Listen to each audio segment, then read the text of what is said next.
Kisah nyata kali ini sebenarnya simpel aja. Jadi, lagi-lagi ya di Jepang, gue nemuin cerita yang mengerikan nih. Di sana kebetulan ada satu pulau yang memiliki sejarah yang kelam. Sejarahnya ini sempat dirahasiakan sampai pada akhirnya di tahun 2004, sejarah ini yang dirahasiakan itu terungkap oleh publik. Ternyata ada nih satu pulau yang ada di kepulauan Jepang itu yang penghuninya banyak banget orang kanibal.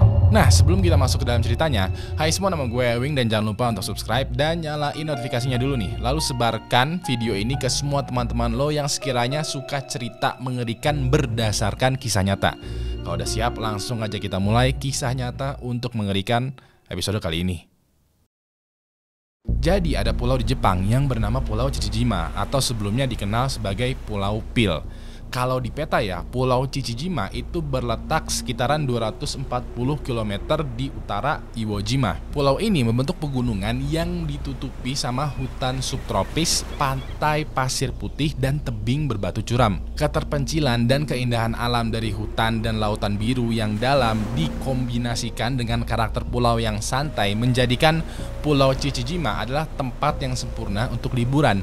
Ditambah lagi ya, sekarang ya Pulau Chichijima itu menjadi populer karena ada tempat untuk menonton ikan paus dan lumba-lumba, semacam kayak SeaWorld gitu.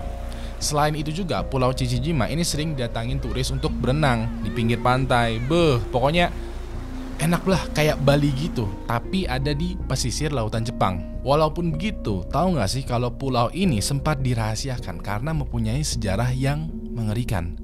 Rahasianya ini terus-terusan ditutupin sampai akhirnya pada tahun 2004 kemarin baru aja dibongkar. Jadi pada masa akhir Perang Dunia Kedua, Kekaisaran Jepang itu sedang terdesak karena sekutu atau Amerika Serikat berhasil menyerang Jepang dengan mati-matian. Jepang pada saat itu berusaha sekuat tenaga melindungi wilayahnya, khususnya titik-titik terluar dari kepulauan Jepang sebagai benteng pertahanan dari serangan tentara Amerika Serikat. Salah satu titik penting ini adalah Pulau Chichijima. Pulau Chichijima ini sebenarnya sudah disiapkan untuk keperluan militer sejak dimulainya Perang Dunia Kedua.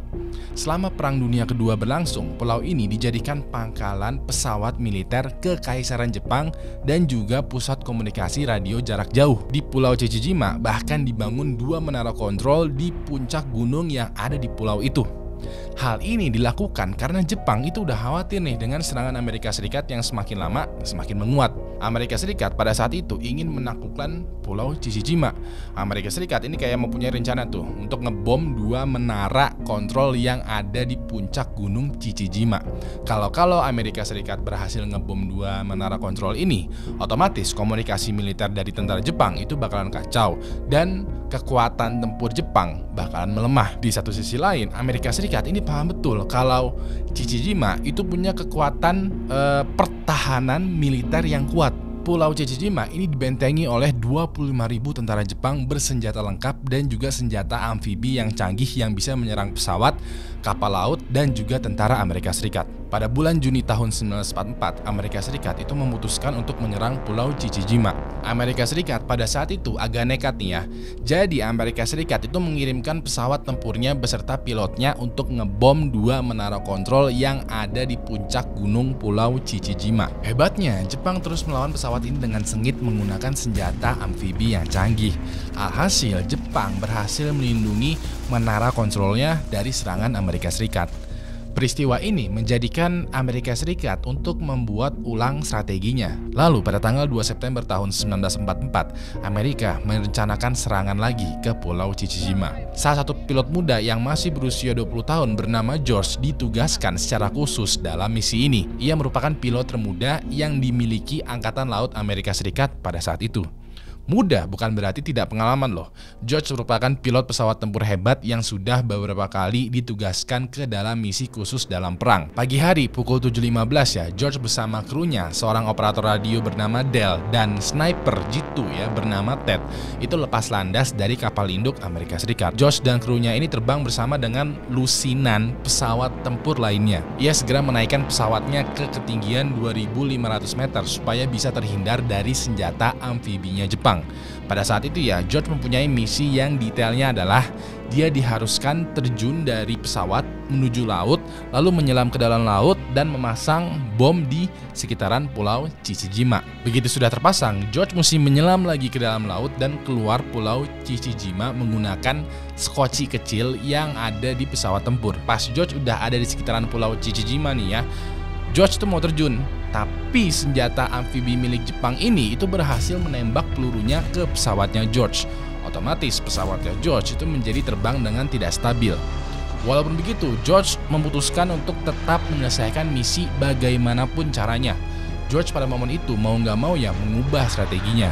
Dia akan membawa pesawatnya ini terus melintasi di Pulau Chichijima dan terbang menuju 2 menara kontrol walau dihujani peluru oleh senjata amfibi milik Jepang.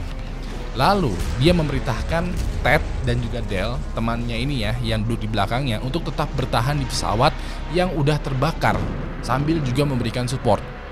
Begitu pesawatnya George udah dekat dengan 2 menara kontrol, George itu melepaskan 2 bomnya dan langsung meledakkan 2 menara kontrol. George dan krunya ini berteriak dan bersorak-sorai ya karena mereka berhasil tuh menghancurkan 2 menara milik Jepang yang ada di Pulau Chichijima. Walaupun begitu, pesawatnya George ini itu udah terselimuti oleh api. George di sini kayak memerintah sambil berteriak gitu ya, memberitahu krunya untuk stay di dalam pesawat sampai detik-detik terakhir. Pokoknya krunya ini tidak diperbolehkan untuk eject dari pesawat tanpa perintah dari George. Rencana George adalah George akan berusaha sebisa mungkin nih, semaksimal mungkin untuk terbang menjauh dari Pulau Chichijima. Kondisinya pada saat itu adalah pesawatnya George ini udah benar-benar kayak bola api yang terbang di langit. Sekujur badan pesawat itu udah terselimuti oleh api. Begitu sekiranya George sudah menjauhi Pulau Chichijima, dia langsung memerintahkan Ted dan juga Dale untuk eject. Ted dan Dale pun eject dari pesawat. Gak lama, George juga eject dari pesawat, tapi pas dia eject, kepalanya ini sempat terbentur jendela pesawat.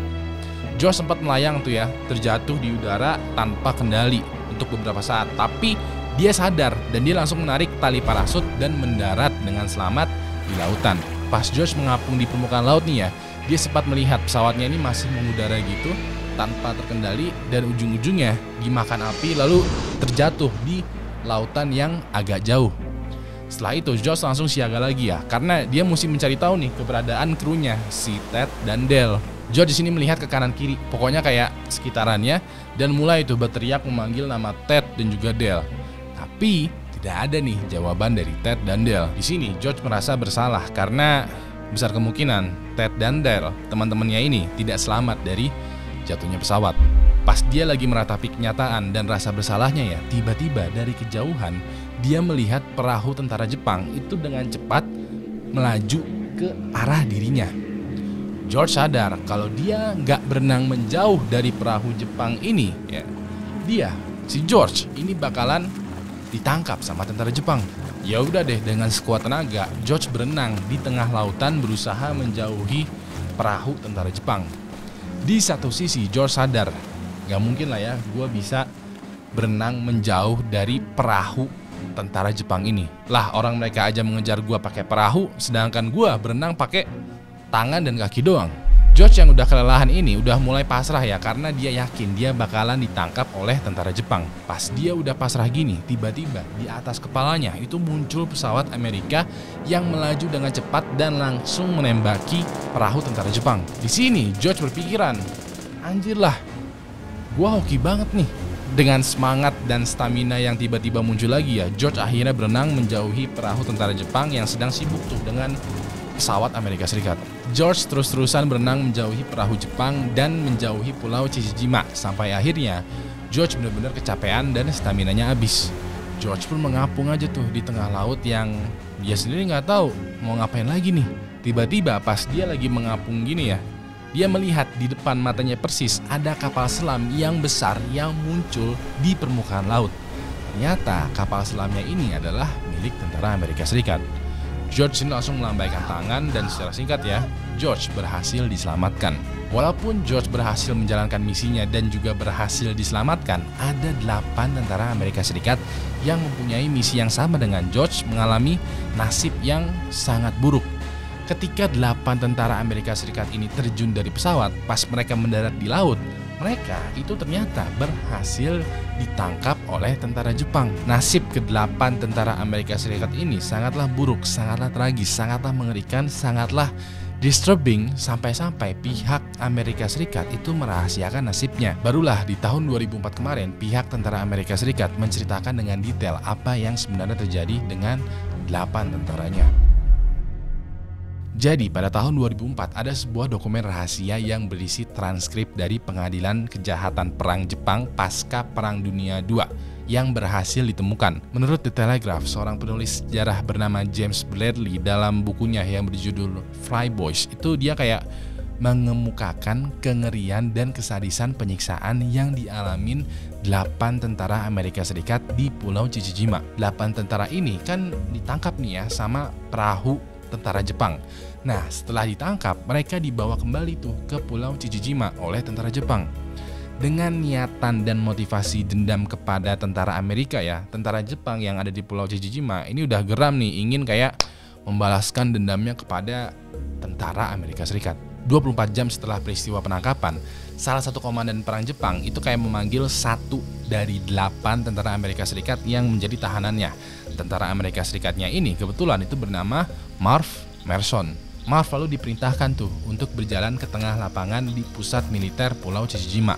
Setelah itu, Marv diikat kaki dan tangannya di sebuah pohon. Komandan perang Jepang lalu memerintahkan seluruh anak buahnya untuk menyiksa Marv sepuasnya sepanjang hari. Sementara itu, 7 tahanan lainnya yang juga lagi diikat ini kayak dipersilahkan untuk menonton Marv yang sedang disiksa habis-habisan. Selanjutnya, pada malam harinya, komandan perang Jepang ini melepaskan ikatannya si Marv lalu membawanya ke hutan. Ia diperintahkan oleh komandan Jepang untuk berdiri di samping sebuah lubang yang kelihatannya tuh baru aja digali. Nah, lubangnya ini ternyata adalah lubang kuburan. Marv lalu diperbolehkan merokok oleh si komandan. Setelah itu, Marv lalu disuruh tuh untuk berlutut di samping kuburan. Marv pada saat itu merokok dengan tenang. Dia udah pasrah dengan entah apa yang bakalan terjadi. Kemudian salah satu tentara Jepang itu kayak membawa kain dan menutup matanya Marv. Marv lalu diperintahkan untuk kayak menjulurkan lehernya ke lubang kuburan dan seketika kepalanya Marv itu ditebas, dipenggal menggunakan sebilah katana. Seketika tubuh dan kepala Marv itu jatuh ke dalam lubang kuburan. Jenderal militer Yoshio Tachibana, seorang jenderal yang terkenal amat sadis pada malam itu ya, itu kayak melihat langsung peristiwa eksekusi Marv ini. Dengan alibi untuk meningkatkan semangat berperang, dia mengatakan bahwa semangat berperang itu harus dibuktikan dengan cara memakan daging lawan. Ia kemudian memerintahkan tentaranya untuk menggali lagi nih ya kuburannya si Marv dan memanggil seorang ahli bedah. Ahli bedahnya ini diperintahkan untuk memotong bagian pahanya Marv, kemudian bagian daging pahanya Marv ini itu dimasak oleh juru masak tentara dan selanjutnya disajikan kepada Jenderal Tachibana, para perwira, komandan, serta beberapa tentaranya. Pada momen itu ya mereka semua menikmati hidangan makan malam berupa daging paha manusia dengan bumbu khas Jepang dan juga sake. Mereka yang sedang memakan daging pahanya Marv ini itu memberikan semacam testimonial ya. Mereka bilang bahwa dagingnya Marv ini itu adalah daging yang kualitasnya enak banget ternyata. Karena mereka suka dengan masakan ini, dengan hidangan daging paha manusia ini, Jenderal Tachibana memerintahkan tentaranya untuk mengambil lebih banyak lagi daging dari tubuhnya Marv untuk dimasak dan disantap bersama. Dari sinilah kengerian dimulai. Jenderal Tachibana mulai tuh terobsesi untuk memakan daging manusia. Dia dan para perwira serta tentaranya yang ada di sana itu percaya pada mitos atau tahayul yang menganggap bahwa dengan memakan daging manusia, seseorang itu bakalan jadi lebih kuat dan sehat. Manusia yang mereka maksud adalah tentara Amerika Serikat. Kemudian atas perintah dari Jenderal Tachibana, salah satu tentara Jepang itu mengambil 1 tentara yang masih diikat, yang masih menjadi tahanan ini. Kali ini tentaranya bernama Floyd Hall. Floyd kemudian lagi-lagi ya diikat di sebuah pohon yang ada di tengah lapangan dan disiksa oleh tentara Jepang sampai meninggal. Setelah Floyd meninggal, Jenderal Tachibana dan ahli bedahnya ini menghampiri jasadnya Floyd. Mereka berdua mengambil hati dan kantung empedu dari jenazahnya Floyd.